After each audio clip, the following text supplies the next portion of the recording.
Bapak, Ibu, Saudara-saudara, hari ini dalam firman Tuhan yang sama-sama kita akan renungkan, saya akan mengajak kita merenungkan firman Tuhan dengan tema persembahan yang berkenan. Dalam ibadah kekristenan, penyembahan, persembahan itu sesuatu yang lazim, sesuatu yang familiar. Karena apa? Dalam setiap ibadah, khususnya kita dalam kalangan karismatik, biasa itu ada namanya penyembahan, making melody. Ada lagu yang sudah disiapkan, lalu kita bernyanyi. Dan ada masa di mana kita making melody, artinya apa-apa yang dalam hati kita, ada dalam pikiran kita, perasaan kita, kita ungkapkan kepada Tuhan. Makanya seringkali kan WL habis lagu tadi, ku kan melihat Dia jadikan semua, lalu mengajak, mari kita sembah Dia, mari ungkapkan syukur. Terpuji namamu Tuhan, Engkau ajaib, Engkau mulia. Kata-katanya terserah, tapi itu ungkapan dari hati kita yang mengenal Tuhan, yang mengalami kebaikan Tuhan, yang merasakan cinta kasih Tuhan. Kita menyembah Tuhan, karena memang itu perintah Tuhan. Persembahkanlah seluruh hidupmu menjadi persembahan yang hidup, berkenan, yang menyenangkan hati Tuhan. Di saat kita ibadah pun biasa, tadi Bapak Pendeta Eli sudah pimpin, mari kita siapkan hati untuk memberikan persembahan yang terbaik kepada Tuhan. Dipimpin doa. Ini sesuatu yang familiar. Ini sesuatu yang biasa dari kecil kalau kita Kristen. Orang tua dulu saya masih ingat. Dulu di gereja saya dulu persembahan itu 3 kali. Di gereja saya dulu di Pontianak. Bukan 3 kali dalam arti 1, berikutnya lagi 2, berikutnya lagi 3. Tapi dalam saat bersamaan ada 3 kantong. Kantong syukur, kantong diakonia, kantong pembangunan gereja. Seperti itu. Jadi dulu saya ingat, karena keuangan dikasih 500 rupiah. Tapi dulu ada makanan yang harganya 100. Tapi supaya bisa masuk 3 kantong, saya belanjakan 200 hilang, sisa 300. 3 kantong itu dibagi rata. Padahal seingat saya tanpa penjelasan. Kemungkinan orang tua saya kasih untuk diserahkan sepenuhnya. Tapi zaman masih saya kecil, saya sudah korupsi tuh. Mengambil uang persembahan milik Tuhan. Artinya apa? Persembahan itu, penyembahan itu sesuatu yang biasa. Tetapi hari ini kita mau sama-sama belajar bahwa ternyata tidak semua penyembahan kita, tidak semua persembahan kita itu berkenan di hati Tuhan, diterima oleh Tuhan. Bisa jadi hanya karena kebiasaan, karena pinter nyanyi, karena suka lagunya, karena mungkin karena udah kebiasaan kita menyembah Tuhan lewat pujian penyembahan, kita bawa persembahan sebagai lazimnya aja. Bahkan kadang minta maaf terburu-buru, bahwa saatnya udah persembahan, masuk, dikain 10.000 ternyata 100 lagi, itu kan masuk. Ada yang merasa tidak nyaman karena sudah terlanjur memberi. Atau apapun dalam zaman sekarang, maaf, kalau kita nyanyi karena udah tahu lagunya kan, apa lagunya itu sekarang lagi senang. Ku kan melihat Dia jadikan semua, Yesus mendengar lebih dari yang kuharapkan. Jangan lupa tadi udah matikan belum? Yesus menjawab lebih dari yang ku harapkan. Artinya penyembahan kita, persembahan kita bisa menjadi suatu tradisi yang juga belum tentu itu keluar dari hati kita. Karena itu saya mau ajak kita sama-sama merenungkan dalam kitab Kejadian 4 ayat 1 hingga 12, yaitu tema pembahasan persembahan yang berkenan. Pelajaran kehidupan dari Kain dan Habel. Saya baca sekarang ayat yang 1. Bapak Ibu baca ayat yang kedua ya, tapi teratur dan rapi kita baca. Kemudian manusia itu bersetubuh dengan Hawa istrinya, dan mengandunglah perempuan itu lalu melahirkan Kain. Maka kata perempuan itu, aku telah mendapat seorang anak laki-laki dengan pertolongan Tuhan. 3.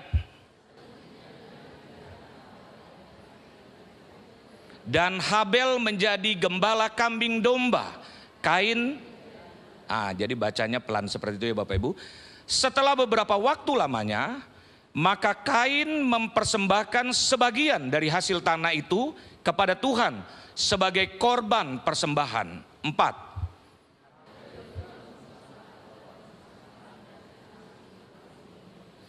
Yakni lemak-lemaknya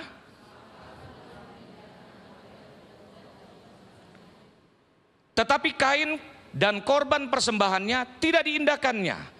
Lalu hati Kain menjadi sangat panas dan mukanya muram. 6.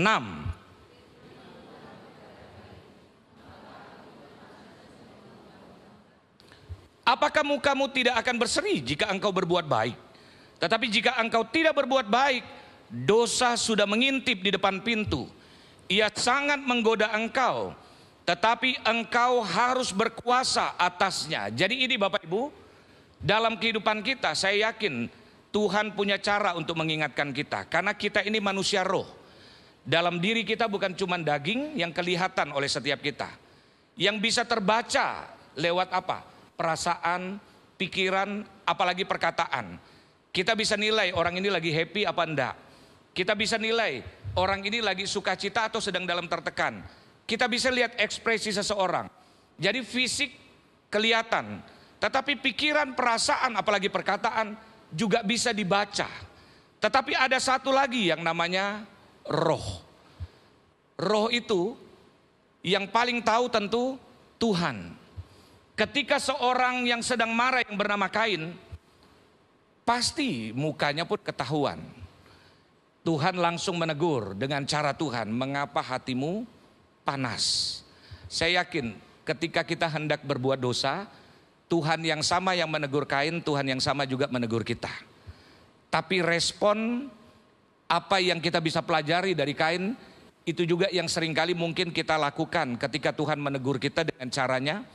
Dia juga mau kita punya respon yang benar. Tetapi kita lihat apa respon Kain. Ayat yang ke-8. Ya.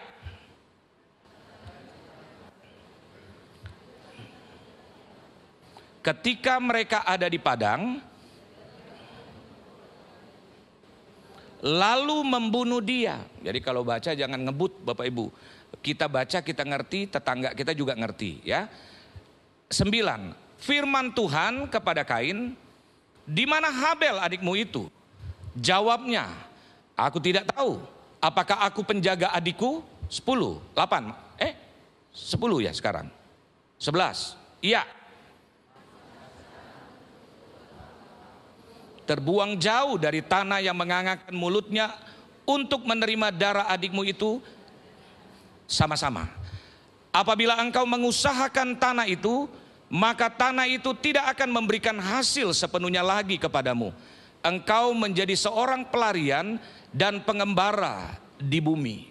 Tuhan yang bilang, pada waktu Adam, Tuhan bilang, terkutuklah tanah karena engkau. Ada kutukan yang keluar. Tanah menjadi terkutuk, dengan susah payah engkau akan bekerja untuk mendapatkan makan dan minuman. Tuhan bilang kepada Adam, bapak daripada Kain. Itulah dosa, sangat menyedihkan. Apa yang dialami oleh Kain, generasi selanjutnya mendapatkan pengalaman yang sama, warisan kutuk. Dan sekarang bukan tanah yang terkutuk, tetapi Kain yang terkutuk. Sehingga mengakibatkan ada banyak kesusahan, ada banyak kesulitan. Sehingga kalau dosa, kutuk tidak diselesaikan, ada banyak kita tidak sadar bahwa ada banyak kita hidup dari garis kutuk. Karena ada banyak orang yang memandang begini, kan Yesus sudah selesaikan di kayu salib, berarti sudah selesai. Sangat percaya, saya sepakat, Yesus sudah bayar lunas, dia menjadi kutuk supaya kita hidup dalam berkat. Tetapi apa yang Yesus selesaikan, itu butuh respon. Sama sebagaimana ketika dia memberikan keselamatan, dia mati di kayu salib, darahnya tercurah. Sehingga Alkitab bilang semua orang, semua dosa dan pelanggaran, kesalahan sudah dibayar lunas. Tetapi kalau saya bertanya, semua orang sudah menerima keselamatankah? Jawabannya belum. Karena yang Yesus beri itu butuh direspon. Sama ketika saya dikasih minuman ini di depan. Intinya, kalau sampai akhir dari ibadah ini saya tidak minum, ya saya tidak bisa dipaksa oleh tim kreatif yang tadi memberikan. Sekarang saya minum. Kalau saya pun ambil lalu saya buang, terserah saya, walaupun saya tidak akan lakukan. Sama ketika Yesus membayar lunas, dia beri kita keselamatan oleh darahnya yang mahal. Tapi kalau ada orang menolak, kita udah injili, mereka udah dengar firman Tuhan, sekarang dengan cara YouTube, media sosial yang begitu mudah. Lalu orang menghina Yesus, orang memaki Yesus. Yesus tetap Tuhan, yang tidak pernah bisa dirubah oleh karena kutukan orang. Tetapi satu hal, suatu saat Alkitab bilang semua lidah akan mengaku, setiap lutut akan bertelut menyembah Yesus Tuhan dan Raja. Suatu saat pasti. Tetapi kesempatan itu sudah selesai. Kenapa? Apa yang ditabur seseorang sewaktu dia hidup, dia akan tuai pada waktu penghakiman. Artinya apa? Kutuk memang sudah diselesaikan sehingga keselamatan sudah dijamin oleh Tuhan. Tetapi ada lagi yang Yesus juga bayar. Kutuk penyakit, kutuk penderitaan, kutuk kesulitan sebagaimana yang dialami oleh Kain. Sehingga kita melihat ada banyak orang benar yang sudah dibenarkan, orang percaya. Tetapi kita lihat ada juga yang hidupnya susah turun-temurun. Kenapa? Sebagaimana keselamatan butuh diresponi. Kutuk atas segala dosa kesalahan yang pernah dibuat. Kebetulan kalau pas istri saya keluarganya, ada satu adik istri saya di sini tuh. Itu adik istri saya. Dulu keluarga kami dari istri 4 generasi di atas. Papanya istri saya, opa, di atasnya lagi dikenal di daerah Minahasa itu seorang yang suka menyembuhkan orang. Mungkin kita kenal dengan dukun putih. Itu dasarnya baik untuk menolong orang. Tetapi suatu waktu setelah meninggal, tidak ada anaknya yang saya tahu dari papa dari istri saya, itu yang pernah mengambil ilmu seperti opanya. Itu kan 4 di atas. 3 dari papanya mertua saya. Tapi papa saya itu dikenal di kampung pendekar. Bukan karena dia menuntut ilmu, tapi dia masuk hutan, banyak orang mati karena diserang binatang buas. Dia tinggal juga di tepi pantai, walaupun pegawai disbun, tetapi seringkali ke pantai di saat badai pun dia tetap pergi dan selalu pulang membawa ikan. Sehingga orang bilang ini ada isinya. Sampai suatu waktu ada seorang, istri saya bilang, mungkin adik saya juga tahu, orang nantang, dia lagi menuntut ilmu, lalu tiba-tiba berdiri di depan rumah menantang. Nama papa saya itu Dan, kan orang Manado, Dan Mogot itu panggilannya Dan. Dia suruh keluar, kita mau bertarung ilmu. Dan intinya dia punya warisan itu, anugerah Tuhan, sebelum meninggal dilayani, lalu akhirnya terima Yesus dan meninggal dalam keadaan sudah terima Yesus. Saya punya ipar, udah almarhum. Suatu kali dia anak laki-laki tertua, papa mertua saya itu lelaki tertua juga. Dia tidak pernah menuntut ilmu, baik-baik, bekerja dengan baik. Suatu kali dia mengambil keputusan hendak dibaptis.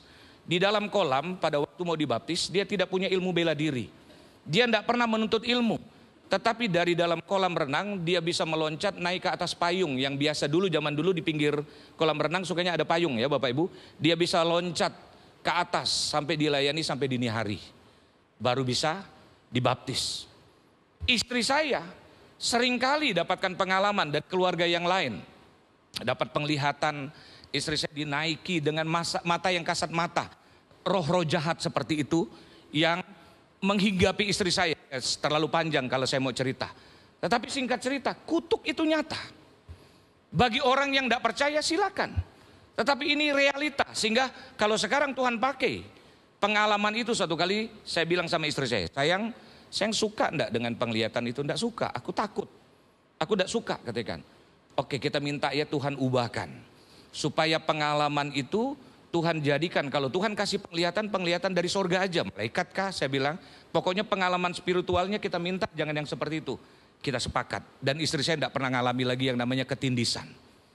Penglihatan seperti itu. Tapi akhirnya diberi kepekaan. Kalau lagi melayani, beberapa kali saya melayani bersama Pak Daud Tony, gitu Pak Daud Tony.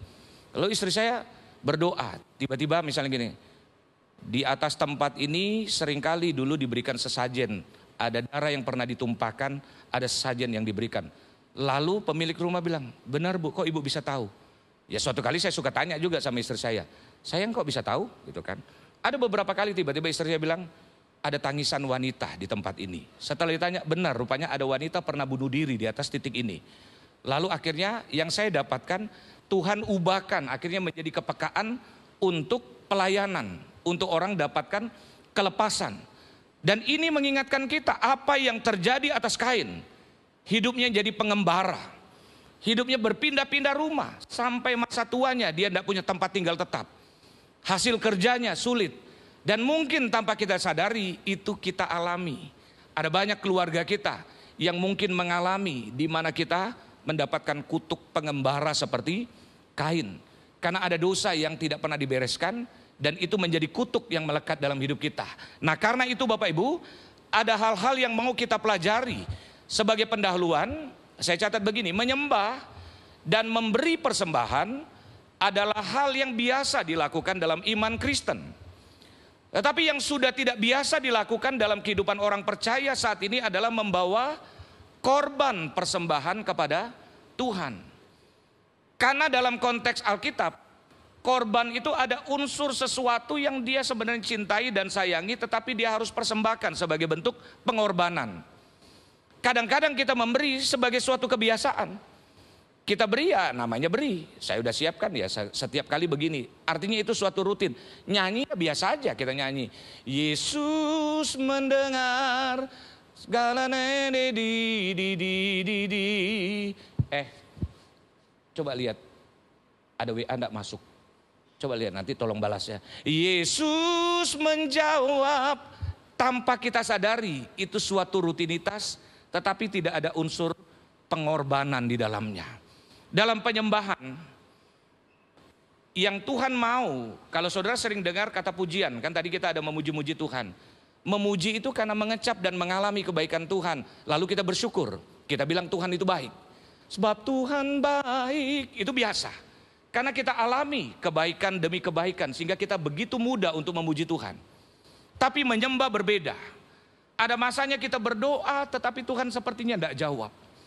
Ada masanya kita dalam pergumulan dan sepertinya Tuhan tidak bela kita. Tetapi karena kita tahu dia Tuhan yang memang harus disembah, yang berdaulat atas hidup kita. Sama seperti bagaimana kita melihat raja. Kita tidak pernah dalam konteks kerajaan di negara kita. Tapi kalau saudara lihat, raja walaupun bengis dan lalim, ketika kita menghadap raja dalam sistem kerajaan ya, seorang rakyat atau rakyat harus datang membawa persembahan kepada raja walaupun raja tersebut bengis. Persembahan tidak boleh cacat, harus menyenangkan walaupun raja lebih kaya daripada kita. Walaupun bengis, raja lewat, harus menghormati. Ada yang dulu sampai cium tanah. Penyembahan atau persembahan harus diberi kepada raja. Penyembahan seperti itulah. Walaupun Tuhan belum jawab, saya tetap percaya Tuhan itu baik. Engkaulah Tuhan, Engkaulah Raja. Kalau ada musik keren juga. Berdaulat atas hidupku, ku berserah penuh. Kita sadar dia siapa, kita siapa. Walaupun seperti ada lagunya, kalau ada musik keren juga tuh. Ada lagu yang sekalipun dagingku dan hatiku, kalau musiknya ada keren juga tuh. Habis lenyap. Jadi Daud bilang, di Mazmur Asaf ya, Asaf yang bilang, selain kau tidak ada yang lain. Walaupun aku menderita kesakitan, walaupun orang baik hidup menderita, orang jahat hidupnya sepertinya diberkati. Dia bilang, sekalipun dagingku habis lenyap, tetapi aku tetap menyembah Tuhan, bagianku adalah Allahku. Itulah yang Tuhan mau, penyembahan, dan di dalamnya ada unsur yang namanya korban.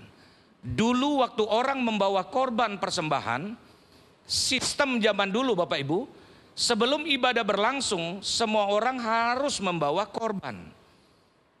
Tidak ada kantong-kantong persembahan. Saya tidak tahu sejarah kantong itu dari mana. Karena dulu kan prinsipnya bawalah persembahan dengan sukarela, jangan karena paksaan. Karena Allah memberkati orang yang mengasihi dengan sukacita, memberi dengan sukacita. Dulu di perjanjian lama, ibadah belum berlangsung, sudah dibawa kambing atau domba atau lembu atau sapi. Lalu ada tim untuk meriksa. Kalau cacat, dibuang, reject, tidak berlaku. Lalu ketika itu baru mereka boleh masuk pelataran. Zaman Yesus waktu mereka beribadah ke sinagoga atau ke bait Allah, sebelum ibadah berlangsung, mereka membawa ke kotak persembahan. Makanya suatu kali Yesus pernah bilang kan, dia melihat ada satu orang kaya, satu janda miskin. Orang kaya itu memberi, ya ditunjuk-tunjukin banyak gitu kan. Lalu janda miskin itu cuman memberi 2 keping ya. Dan Tuhan Yesus bilang, yang diberi oleh janda itu adalah yang lebih baik daripada yang kaya itu. Karena semua milik dia beri. Dan artinya apa? Ibadah belum berlangsung, dia berkorban membawa kepada Tuhan. Kalau sekarang kan udah beda ya. Ada kantong-kantong, mungkin istilahnya gini, zaman dulu saya lagi mau pelajari juga tuh. Kenapa mulainya pakai kantong? Jangan-jangan dulu ketika dengan sukarela banyak yang tidak memberi. Jadi akhirnya pakai kantong. Kira-kira gini nih. Kantong tuh kan kira-kira gini, kasih gitu kan. Kasih. Cuman kan Asher harus memberi dengan muka senyum kan. Mungkin kalau lihat sejarahnya begitu, tapi saya harus cari dulu sejarahnya. Belum tentu seperti itu. Dan itulah persembahan. Ada unsur yang namanya korban. Kita beri, kadang-kadang kita sayang dengan barang itu. Ini yang dilakukan dalam ayat-ayat yang kita baca. Karena itu mari kita lihat lagi ya Bapak Ibu, pendahuluan masih berikutnya. Kain dan Habel sama-sama membawa korban persembahan kepada Tuhan. Tetapi persembahan Habel diindahkan Tuhan, sedangkan Kain tidak diindahkannya. Yang berikut, tidak diindahkan, saya cari artinya, itu sama dengan diacuhkan, sama dengan tidak dianggap, sama dengan ignore, ditolak. Kesian. Kalau sesuatu yang diberikan tidak dianggap, itu menyakitkan. Apalagi kalau cowok lagi naksir cewek ya, ditolak itu sakitnya itu di sini, gitu kan? Pernah kan yang ngalami? Saudara pernah enggak ngalami? Ya, dosa cerita lah, dosa kesaksian. Apalagi di samping udah ada istri atau suami ya. Puji Tuhan. Ini yang dialami oleh Kain. Mengapa? Coba tampilkan lagi. Apakah Tuhan membeda-bedakan umatnya? Apakah karena Kain mempersembahkan hasil tanah, sedangkan Habel mempersembahkan kambing domba? Terus, tidak ada yang salah dengan profesi Kain. Kenapa? Profesi Kain itu sama dengan bapaknya Adam. Adam juga seorang petani. Karena apa? Ayat di dalam Alkitab dikatakan begini, Kejadian 1 ayat 29. Berfirmanlah Allah, lihatlah, aku memberikan kepadamu segala tumbuh-tumbuhan yang berbiji di seluruh bumi, dan segala pohon-pohonan yang buahnya berbiji. Itulah akan menjadi makananmu. Sehingga tentu kalau dia mau makan biji-bijian sebagaimana perintah Tuhan, dia harus menjadi petani. Sehingga bukan masalah yang diberi itu adalah satu korban binatang, satu korban pertanian. Kalau itu yang terjadi berarti Tuhan membeda-bedakan. Tetapi ada beberapa hal yang kita akan pelajari bagaimana persembahan yang kita beri kepada Tuhan itu menjadi berkenan. Nah, yang pertama yaitu Tuhan melihat hati. Ada perbedaan tabiat atau karakter antara Kain dan Habel. Coba kita lihat ayat yang kelima. Ayat yang kelima kita bisa baca ya. Tetapi Kain dan korban persembahannya tidak diindahkannya. Lalu hati Kain menjadi sangat panas dan mukanya muram. Ini bicara tentang hati. Kita bisa lakukan sesuatu, kita bisa berharap sesuatu kepada Tuhan. Kepada manusia juga mungkin ya, kadang-kadang kita berharap kita yang dipilih gitu kan oleh siapalah yang punya otoritas untuk menentukan. Saudara ikut kontes apapun, Di dalam pelayanan pun, misalnya saya kadang-kadang Bapak Gembala pimpin perjalanan ke Israel. Dan Bapak Gembala punya kebiasaan untuk mengajak salah satu tim pastoral untuk menjadi pendamping. Saya sudah pernah diajak, sudah 2 kali saya pernah pergi bersama Bapak Gembala. Saya juga udah beberapa kali pimpin perjalanan ke Israel, membawa rombongan. Dan kadang-kadang karena Bapak punya kebiasaan seperti itu, sejujurnya saya harus akui, saya masih berharap suatu waktu saya diajak lagi. Ya bukan maruk, karena saya merasakan mendapatkan pelajaran-pelajaran rohani dan kesempatan saya retreat di sana selama ada di tanah perjanjian. Ya di Jakarta juga bisa. Tetapi ini kerinduan saya. Tapi ada masanya bahwa ketika saya ingin, ternyata yang ditunjuk bukan saya. Di dalam hati saya ada juga potensi saya yang kepingin kok yang ditunjuk ini ya. Pernah suatu kali saya udah disuruh siapkan paspor. Dibilang saya ikut. Tiba-tiba sekretaris Bapak Gembala salah. Nama saya yang disebut dan saya disuruh siapkan paspor. Tiba-tiba yang ditelepon pendeta lain. Waktu itu saya masih ingat Pak Denny dari Pak Denny Gosal yang di Makassar yang ditelepon. Tiba-tiba saya diinfokan, Pak Roni minta maaf. Saya salah ngerti. Saya udah telanjur nelpon dan saya udah lapor ke Bapak. Ya Bapak bilang ya udahlah. Udah Pak Denny udah ditelepon jadi Bapak enggak jadi berangkat gitu kan. Artinya apa? Ada masa-masanya juga dalam hati saya kepingin tetapi saya enggak dapat. Potensi iri walaupun dia pendeta, cemburu juga ada. Karena juga kita ini manusia yang juga punya hati dan perasaan. Tetapi tinggal bagaimana kita memanage hati. Kalau sampai tiba-tiba punya iri hati lalu ingin menghancurkan seseorang, memfitnah seseorang, ngomongin orang. Artinya apa? Saya yakin kita sedang mengabaikan suara Tuhan yang saya yakin dia pasti berbicara dengan caranya.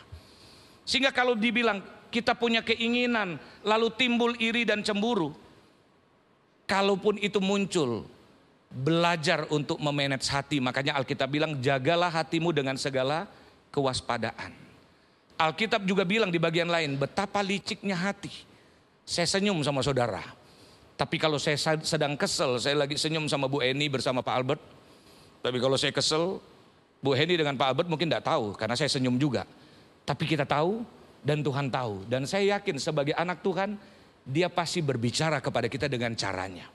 Karena itu hal yang pertama, Tuhan melihat hati Kain. Waktu dia iri dan panas hati kepada adiknya Habel. Yang kedua ayat 6 sampai ayat yang ke-9. Dalam peristiwa itu setelah Tuhan menegur, dia memanggil adiknya Habel lalu membuat dan menyusun pembunuhan berencana. Dia mengeraskan hati yang kedua. Boleh tampilkan ini. Dia mengeraskan hati. Bahkan dia mempersiapkan dosa pembunuhan berencana setelah Tuhan menegurnya. Bapak Ibu, saya yakin karena sebagaimana yang saya sampaikan tadi, kita ini manusia roh. Tuhan sering berbicara kepada kita di dalam roh. Ada pendeta suka ngomong, Tuhan bicara kepada saya, silakan. Karena saya yakin, Tuhan berikan kepada orang yang percaya salah satu karunia yang namanya kepekaan roh. Saya percaya bahwa ada masanya, saudara misalnya lagi mau bisnis, tiba-tiba ketemu dengan orang, dia ngajak join, dan membawa keuntungan yang besar. Tiba-tiba saudara merasa tidak nyaman, orangnya baik, orangnya mungkin punya latar belakang yang bagus, track recordnya bagus. Tiba-tiba dalam hati begitu kuat, kok ada rasa gelisah dan tidak damai sejahtera. Saya dorong kalau itu yang terjadi biasakan untuk mau peka dan meresponi suara Tuhan. Saudara kan bisa tahan, tunggu ya Pak. Dan biasanya kalau mengandung keuntungan yang tinggi, ada orang ingin mengambil keputusan cepat tanpa atau mengabaikan suara yang seperti itu. Sebagaimana yang dialami oleh Kain. Tuhan ngomong dengan jelas, tetapi dia keraskan hati. Bahkan setelah itu dia rancangkan tindakan yang jahat, yaitu pembunuhan berencana. Hati Kain jelek. Hati Kain, manusia belum begitu banyak dosa seperti zaman sekarang tuh. Dosa sekarang menumpuk, mengintai kita, menghujani kita. Zaman dulu dosa tuh belum seperti sekarang bentuknya, fasilitasnya. Tetapi dia sudah hancur, apalagi zaman sekarang tuh dunia semakin jahat. hati-hati dengan hati kita. Yang ketiga, Bapak Ibu, apa yang kita dapat pelajari dari hati Kain? Ketika Tuhan bertanya, ayat yang ke-9, di mana Habel adikmu itu, kata Tuhan. Jawabnya, aku tidak tahu. Apakah aku penjaga adikku? Dia tahu apa yang dia buat. Dan saya yakin waktu Tuhan bertanya sama Habel kepada Kain, Tuhan tetap siapkan pengampunan. Saudara yakin enggak Tuhan siapkan pengampunan buat Habel? Kain. Saya yakin. Karena Tuhan itu, Alkitab bilang dia lebih menginginkan keselamatan orang fasik daripada kebinasaan. Dia bertanya dengan tujuan, akui, di mana Habel adikmu? Apakah aku penjaga adikku? Dia ngeles. Makanya Bapak Ibu, maaf, kebetulan saya itu tergolong tidak suka orang ngeles. Kalau saya bikin kesalahan biasanya saya akui.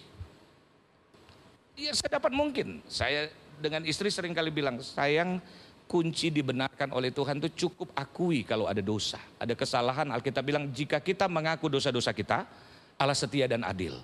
Dia akan mengampuni segala dosa kita dan menyucikan kita dari segala pelanggaran. Sangat simpel.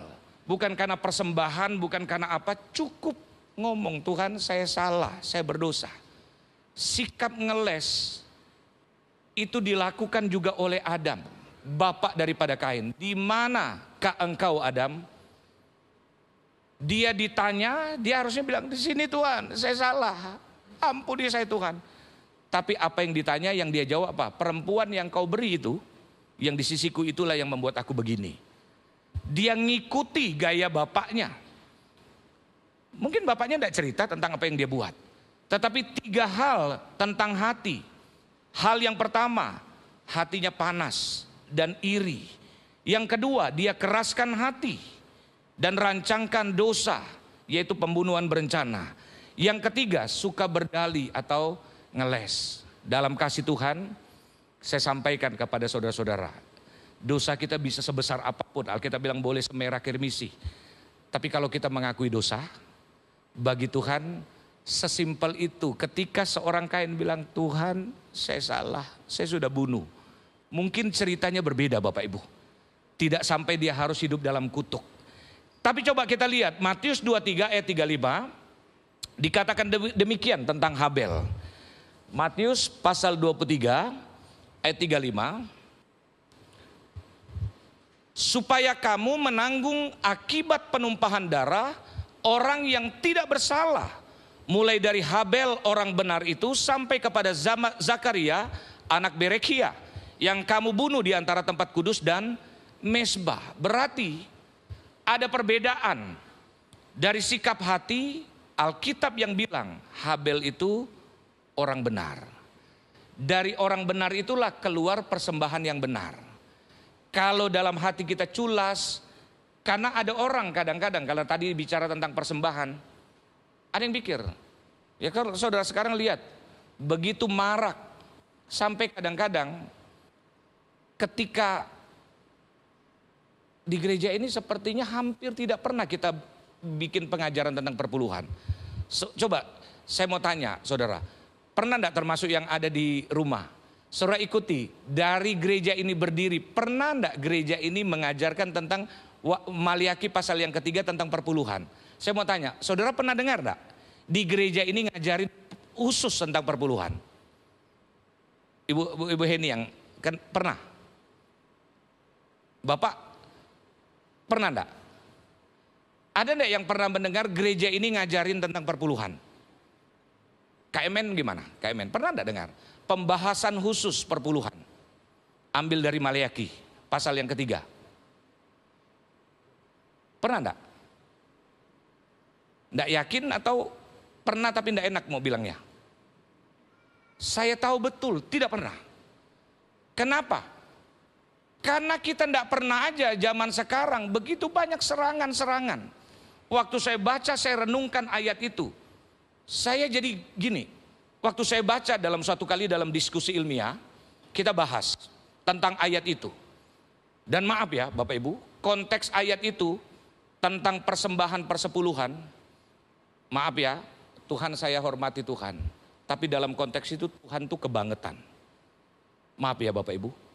Karena dalam konteks itu bangsa Israel yang setelah pulang dari penjajahan zaman Babel, mereka pulang disuruh Tuhan membangun bait Allah. Tapi karena kesulitan, karena hidup mereka dari penjajahan lalu dibalikin, mereka fokus untuk membangun rumah sendiri, untuk kehidupan mereka sendiri. Mereka jadi miskin karena memang Tuhan menutup pintu. Makanya ada langit seperti menjadi tembaga. Karena Tuhan tidak memberikan mereka hujan. Mereka menanam sesuatu dimakan oleh belalang pelompat, pengirik dan pelahap ya. Ya gitulah kira-kira. Artinya apa? Hasil perkebunan pertanian mereka dibabat habis atas seizin Tuhan.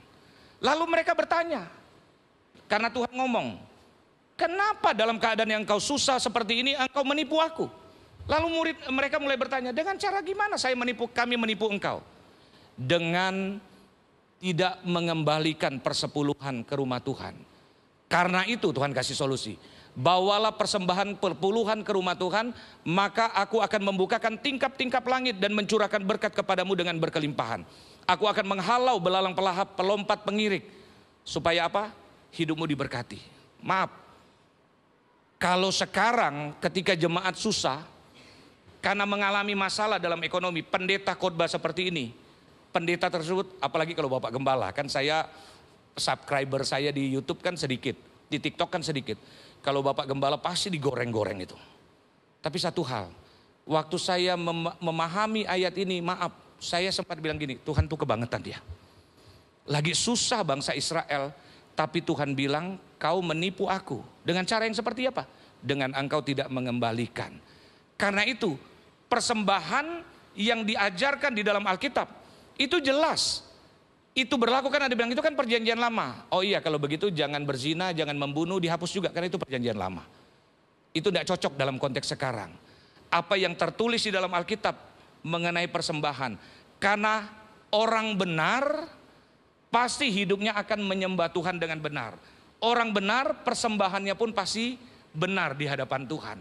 Nah yang kedua, bagaimana persembahan kita menjadi berkenan. Ayat 3 dan keempat. Dikatakan demikian ya, ayat 3 dan keempat dikatakan begini. Setelah beberapa waktu lamanya, maka Kain mempersembahkan sebagian dari hasil tanah itu kepada Tuhan sebagai korban persembahan. Jadi sama ya Bapak Ibu, hasil pertanian namanya juga korban. Habel juga mempersembahkan korban persembahan dari anak sulung kambing dombanya, yakni lemak-lemaknya.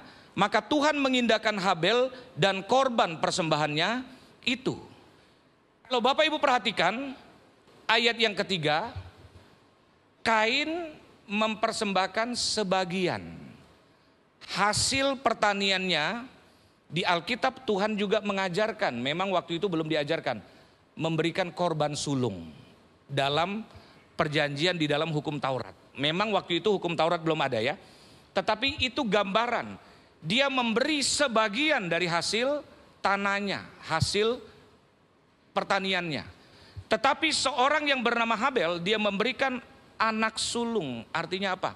Satu-satunya, semuanya. Karena waktu itu ternaknya menghasilkan anak, anak satu-satunya itu anak sulung itu diberikan. Artinya itu bicara tentang persembahan sepenuh hati. Karena itu Bapak Ibu, ini semua menyangkut kebenaran firman Tuhan yang Tuhan sedang ajarkan kepada kita bagaimana persembahan kita bisa berkenan. Artinya yang kedua, Habel memberi korban yang terbaik bagi Tuhan. Bukan masalah jumlah, mungkin setengah dari persembahan yang diberikan Kain itu juga banyak. Sama seperti Ananias dan Safira kan Bapak Ibu. Dia bernasar, dia akan berikan semua hasil penjualan tanah. Dan hasil tanahnya kalau dalam konteks sekarang misalnya harganya misalnya total 10 miliar dikasih 5 miliar gede banget gitu kan. Tapi kalau sudah bernasar, dia bilang janji semuanya, ternyata gelap mata setelah uang di tangan, itu tidak berkenan jadinya di hadapan Tuhan. Sama dengan Kain, dia mempersembahkan setengah daripada apa yang menjadi milik dia. Tetapi waktu Habel memberi, dia berikan anak sulung. Artinya apa? Semuanya dia korbankan. Ini bukan bicara sekali lagi nilai. Di dalam Alkitab bilang Aku jijik, aku keji, aku jijik, aku muak dengan persembahan yang banyak itu. Tetapi Tuhan lebih melihat persembahan dari hati. Karena itu Bapak Ibu, itu yang kedua, bahwa Habel memberikan korban yang terbaik bagi Tuhan. Yang terakhir Bapak Ibu, kita baca dalam Ibrani 11 ayatnya yang keempat. Saya baca Ibrani 11 ayat yang keempat. Karena iman, Habel telah mempersembahkan kepada Allah korban yang lebih baik daripada korban Kain. Dengan jalan itu ia memperoleh kesaksian kepadanya bahwa ia benar, karena Allah berkenan akan persembahannya itu, dan karena iman ia masih berbicara sesudah ia mati. Jangan salah ngerti ya Bapak Ibu. Kalau Bapak Ibu baca dalam ayat Alkitab di tadi, dia berbicara itu kepada Tuhan. Rohnya berseru kepada Tuhan. Alkitab bilang. Jadi artinya orang mati, rohnya tidak mati, tetapi dia berkomunikasi dengan Tuhan. Tidak bisa berkomunikasi kepada kita yang hidup. Jadi jangan salah mengerti ya Bapak Ibu, bahwa ayat ini benar. Dia cuma bisa berkomunikasi dengan Tuhan karena rohnya. Tetapi yang ketiga, ini lagi penjelasan tentang persembahan yang benar, itu bicara tentang persembahan karena iman. Bapak Ibu bisa aja beri di depan itu sekaligus pengumuman. Anak-anak Awesome Kid kan mau bikin perayaan Natal. Lalu kakak-kakak trainer yang tidak mengajar pergi ke sana setiap minggu sampai nanti bulan Desember menjual makanan. Kiranya Bapak Ibu yang tergerak di membeli untuk dimakan kah, untuk dikasih orang kah, tapi sekaligus mendukung pekerjaan Tuhan. Ada juga di situ yang mau ke Palalangon, pelayanan kita di 17, 18, 19 menjual makanan juga digunakan untuk pelayanan. Tapi maaf, kadang-kadang minta maaf ya kalau ternyata ada yang datangi Bapak Ibu, Om, Tante beli ini untuk Natal, begitu kan. Sebenarnya Bapak Ibu lagi enggak mau beli, gitu kan. Tapi gara-gara disosor, akhirnya beli. Beli mukanya sih senyum. Tapi dalam hati ini orang kok nyebelin gitu kan. Artinya apa? Persembahan kita juga enggak benar. Kita mendukung tetapi hati dongkol. Dalam persembahan Tuhan bilang sebagaimana Habel. Dia memberi dengan iman. Artinya apa? Waktu saya beri, saya imani persembahan ini lewat gereja Tuhan akan dipakai untuk pekerjaan Tuhan. Ada aja walaupun mata saya tidak melihat. Karena maaf, hampir setiap minggu gereja kita tuh baptis orang. Baik dia orang yang sudah di dalam Tuhan, yang udah meninggalkan Tuhan, ada yang juga di luar Tuhan. Dan itu bisa terjadi karena juga memang ada juga yang menopang. Ketika saudara memberi perpuluhan, persembahan, saudara tanamkan dengan iman. Tuhan, persembahan ini saya beri dengan iman. Bahwa uang di tangan Tuhan, Tuhan akan bisa pakai untuk menyelamatkan banyak jiwa. Ada juga hamba-hamba Tuhan yang diberkati. Ya kan saya juga dalam setiap bulannya dapat gaji juga dari gereja. Salah satunya pemeliharaan Tuhan lewat ketika jemaat memberi persembahan. Tapi ada yang mempersembahkan dengan iman dan saudara Alkitab bilang persembahanmu berkenan. Tetapi ada juga yang tidak dari hati dan dengan iman. Lakukanlah yang terbaik karena Tuhan mau setiap persembahan kita, penyembahan kita berkenan kepada Tuhan. Kita kasih tepuk tangan buat Tuhan. Haleluya.